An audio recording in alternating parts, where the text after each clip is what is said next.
Today we're going to look at Feminist Fight Club by Jessica Bennett, a survival manual for a sexist workplace. What's in it for you? Continue the fight against gender discrimination. In 1970, US politician Eleanor Holmes Norton represented 60 women who sued Newsweek magazine for hiring only men. It was the first public event of its kind and resulted in a win for women everywhere. Yet, almost 50 years later, the fight for gender equality still rages on. The sole difference between sexism half a century ago and sexism today is that it's now more casual and subtle, which makes it both more difficult to fight and harder to identify in the first place. If you've ever wondered whether you're being oversensitive or if you're in fact experiencing the brunt of some cold hard sexism, then this book can help you out. They'll help guide you through commonplace examples of sexist behavior and provide you with actionable advice to ensure that you're better informed and capable of dealing with discrimination in the workplace. In the following minutes, you'll learn about proprietors and feminemies, how to become a better negotiator, and which speech patterns should be avoided. Idea number 1. In general, male employees engage in sexist activities that affect their female counterparts' chances and autonomy at work. Remember when Kanye West interrupted Taylor Swift's acceptance speech at the 2009 MTV Music Awards, saying that her prize should have gone to Beyoncé? It may have appeared that Kanye was simply advocating for another woman, but if we take a closer look, we can see something else at play. Men often dominate women with words, forcing them into silence. This is exactly what Kanye did when he literally took the mic out of Taylor's hands. Thankfully, there are ways for women to fight against these verbal maneuvers. When you find yourself in a situation with a man who interrupts you as you're trying to speak, these guys are known as manterrupters. You should just keep talking. Then, call him out and suggest to your boss that no interruption policies should be established in the workplace. Another common situation is when a man takes credit for something a female employee has done. These men are called proprietors, and to handle them, women need to rightfully claim credit for what they've done, learn to speak with confidence, and stand up for other female co-workers who aren't getting the credit they deserve. Men should also be called out whenever they start mansplaining. This is when a man explains something to a woman in a condescending manner. When this happens, women should point it out and stop the explanation as quickly as possible. But dominating women by verbal means isn't all men do. Men belittle women non-verbally too. Here are some typical examples. Expecting women to go on coffee runs and assuming they'll take notes during group sessions and clean up afterward. These expectations are demeaning because they lower women's perceived value in the workplace.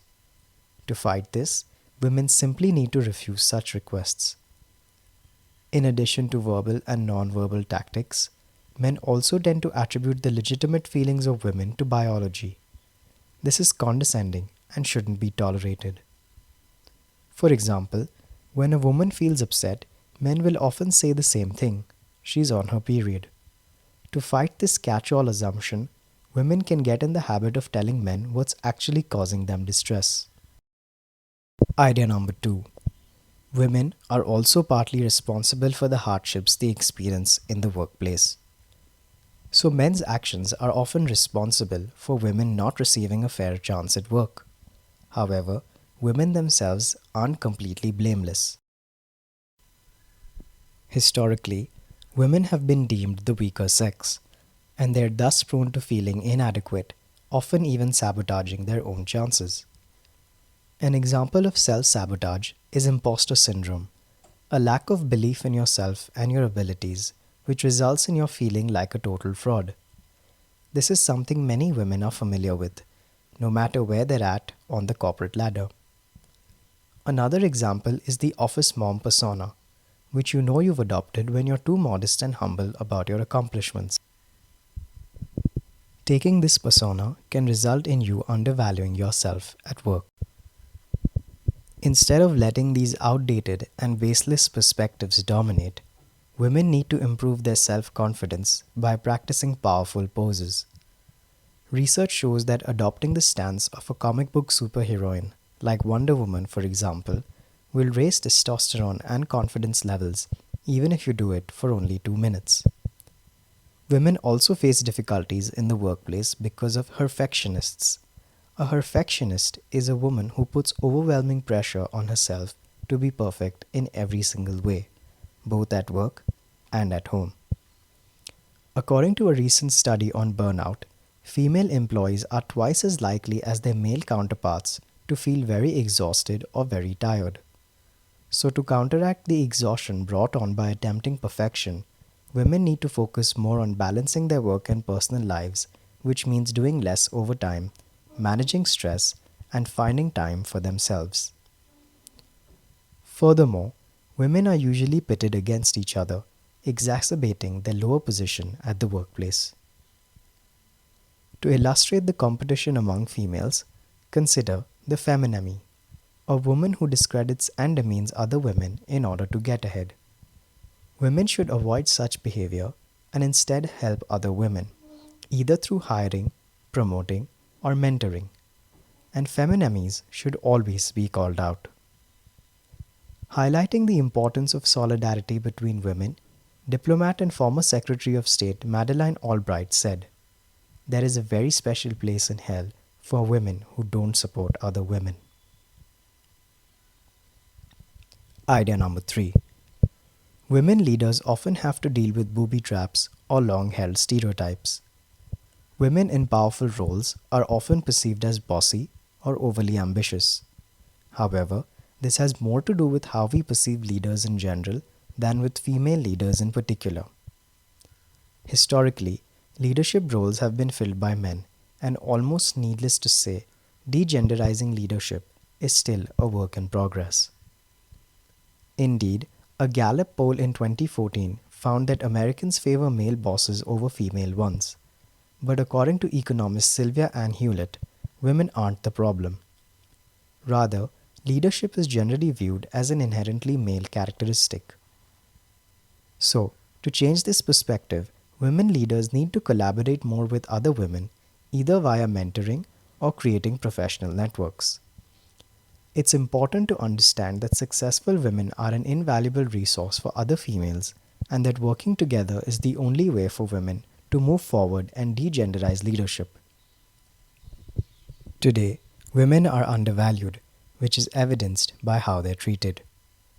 For example, women in leadership roles typically have to prove their intelligence more often than men do.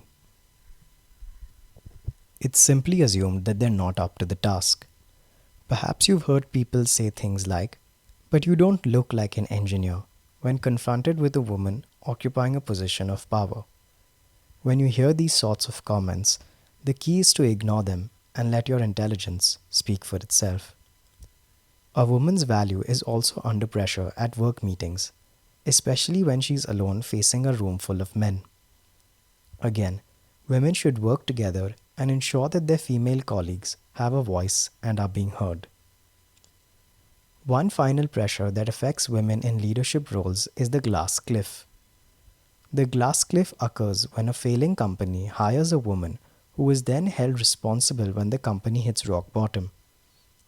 For example, Carly Fiorina became CEO of Hewlett Packard just prior to the burst of the dot-com bubble in the early 2000s, and shortly thereafter, the company recorded a massive financial loss. The company immediately blamed Fiorina for the loss, even though the bubble had been growing for years. What's more important to learn here is that women shouldn't take responsibility for mistakes they didn't commit. Remember to keep a collection of records as evidence that the company was failing before you had anything to do with it. Also, be sure to have your job responsibilities explicitly specified prior to signing any contracts. Idea number 4. A woman's speech pattern can damage her perceived value. The way you sound is often just as important as what you say. In fact, before they pay attention to the words coming out of your mouth, people will judge you based on your speech pattern and the inflection of your voice. A woman's speech pattern can sabotage how she is perceived. Filler words such as like and which women typically use more than men, detract from the importance of what's being said. To get a sense of which fillers you use, record yourself speaking about a topic of your choice and then listen to the recording. Pay attention to your speech pattern and identify your fillers, and then make a conscious effort to eliminate them. Another filler women are prone to use is sorry. Try to avoid using it, even if only in a flippant manner, and especially in cases when you shouldn't be apologetic. Similarly, hedges such as I'm not sure if this is right but should be avoided. They make you sound fearful of being incorrect even if you're right. Instead, learn to speak your mind and stop saying I feel like when you're trying to argue a point. Beyond fillers, the two worst trends in female speech habits are upspeak and vocal fry. Upspeak refers to the tendency women have to intonate the end of their sentences, making statements sound more like questions. The more you speak up at the end of sentences, the lower your credibility sinks. Vocal fry occurs when women and men elongate their vowels, resulting in croaky or creaky speech. People typically associate authority with resonant and clear voices, so try to avoid vocal fry in the workplace. Speech patterns may be hard to change at first, but it's not impossible. Practice talking with a strong and powerful voice, and remember to refrain from upspeak. Eventually, you'll see your colleagues and managers giving you the respect you deserve. Idea number 5. Compared to men, women are less likely to negotiate work pay and benefits. Negotiation isn't up everyone's alley, but women tend to avoid it more than men, even if they deserve to be recognized for their work. Thankfully, there are tactics to help people, especially women, to become better negotiators. The key is persuasion. Women entering into a negotiation are already at a disadvantage due to the wage gap and the misperception of being pushy. As a precaution, women should keep track of their contributions to the company or have their colleagues back them up. Additionally, tools such as Glassdoor, a website that collects information on salaries from anonymous employees, can provide negotiators with useful data that supports demands. Providing proof justifies what you're asking for, as well explaining how an increase in your salary will be beneficial to the company. If a woman is told no during a negotiation, she should remember not to back down until given an explanation. To prepare yourself for pushback, practice making demands in front of a mirror. This way, you'll know what to say when you face an unfavorable person. And when a woman becomes good at negotiation, she should share her knowledge with other women.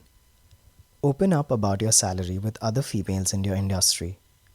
You can even get together and create spreadsheets containing data on your salaries. Remember, evidence is persuasive. Just remember that women typically deserve better in the workplace. Know your worth and fight for a salary that reflects your contribution. We'll be one step closer to closing that wage gap because of it. Final summary. The key message in this book is: women face numerous gender-based obstacles on their path to success in the workplace. From self-sabotaging speech patterns to sexist behavior from male colleagues, the stumbling blocks are numerous.